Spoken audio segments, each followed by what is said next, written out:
ఏ కష్టం వచ్చినా చదువులు మాత్రం చదివే పిల్లల్ని ఎట్టి పరిస్థితుల్లో మీరు ఆపొద్దు. మీకు ఏ ఇబ్బంది వచ్చినా మమ్మల్ని కలవచ్చు. ఆర్థికంగా మీరు వెనకబడితే గవర్నమెంట్ స్కూల్ కాలేజీలు చాలా ఉన్నాయి. చదివే పిల్లలు ఏ పరిస్థితుల్లో కూడా వాళ్ళు ఆగితే మన సమాజంలో వెనకబడిపోతుంది. సమాజంలో ఈ రోజుల్లో మనలాంటి వాళ్ళు ముందడుగు వేయాలంటే రాజకీయంలో రాణించలేం, వ్యాపారాలు చేయలేము, మనకాడ అంత శక్తి సామర్థ్యాలు ఉండవు. కాబట్టి మనకున్న ఏకైక ఆయుధం చదువే. కాబట్టి చదువుని నిర్లక్ష్యం చేయొద్దు. ఆల్రెడీ చదివే పిల్లల్ని మీతో పాటు మీకు ఏదైనా ఎప్పుడు ఏ సహాయం వచ్చి కావాలన్నా మమ్మల్ని అడగచ్చు. మేము ఎప్పుడు ఎలవేళ తోడుంటాం.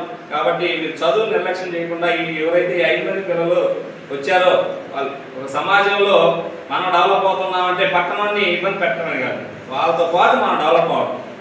ఒక కమ్యూనిటీగా డెవలప్ అవ్వడం అంటే పక్కన ఇబ్బంది పెట్టడం మన మీద బాగుపడతామని కాదు, అందరిలో మనం కూడా గుర్తింపు పొందాలనే ఉద్దేశం.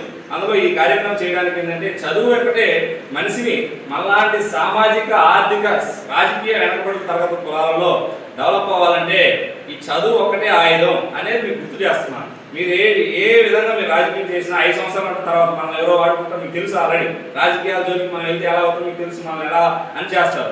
ఆర్థికంగా వ్యాపారం చేద్దామంటే మనకు అక్కడ పెట్టుబడికి డబ్బులు ఉండవు. ఒక నష్టపోతే కోలుకోవడానికి ఇబ్బంది. అదే ఒక ఉద్యోగం చేసి నువ్వు చదువుకున్న టీచర్ అయితే నీ ఫ్యామిలీ బాగుంటుంది, తర్వాత తరం బాగుంటుంది, వాళ్ళ తరం బాగుంటుంది, సమాజంలో గుర్తింపు వస్తుంది. ఎన్ని రావాలంటే చదువుతోనే.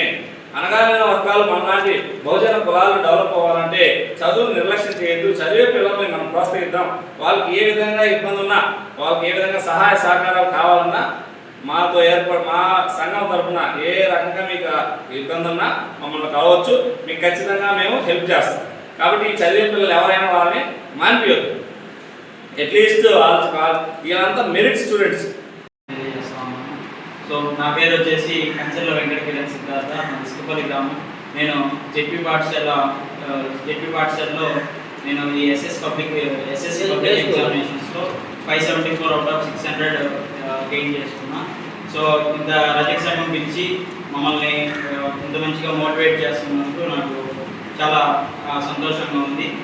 ఎప్పుడు ఈ రజక సంఘానికి మా యూత్ తరఫున కావచ్చు, అదేవిధంగా మేము ఉన్నత పదవులకు వెళ్ళినప్పుడు ఖచ్చితంగా ఈ సంఘానికి మేము కూడా ఎప్పుడు తోడ్పాట్లు అందిస్తామని నేను గట్టిగా తెలియజేస్తూ ఉన్నాను.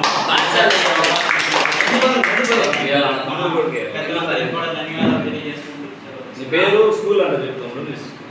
కంచెర్ల వెంకట కిరణ్ సిద్ధార్థ, చదివిన గ్రామం